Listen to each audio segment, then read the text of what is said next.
शिंदेंनी केलेलं operation tiger नाही तर ऑपरेशन गिधाड असं नाना पटोले यांनी म्हटलंय। ठाकरेंच्या खासदारांना 25 कोटींपेक्षा जास्त पैसे दिले असतील। मोदी सरकार पश्चिम बंगाल आणि महाराष्ट्रात पक्ष फोडतंय असं नाना पटोले यांनी म्हटलंय। राजकीय बातमी महाराष्ट्रातली आहे ती म्हणजे शिवसेना उद्धव बाळासाहेब ठाकरे गटाचे 6 खासदार फुटण्याची शक्यता आहे। 19 तारखेला पक्षप्रवेश होतोय अशी माहिती मिळते। बस सत्तेचा हवस किती असली पाहिजे त्याच्या एक मर्यादा ठरलेल्या आहेत। पण आता मोदी सरकारने सत्ता सगळी केंद्रीकरण करून त्यांना पाहिजे तसं देश विकता येतं का, संविधानिक व्यवस्था संपवता येतात का, न्याय व्यवस्था आपल्या ताब्यात ठेवता येतं का, हा प्रयत्न केलेला आहे।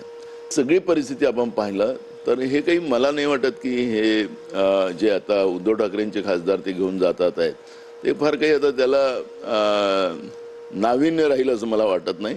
कारण की लोकांनी जी मतं दिलेली आहेत, ज्या विचाराने दिलेली आहेत, त्या मताचा जो जनतेचा विश्वास जो आहे तो आता संपुष्टात आणण्याचं काम केंद्रातल्या मोदी सरकारने केलेलं आहे। कॅमेरामॅन सचिन सॅमसह गजानन माटे, TVN मराठी नागपूर। थँक्यू भाऊ।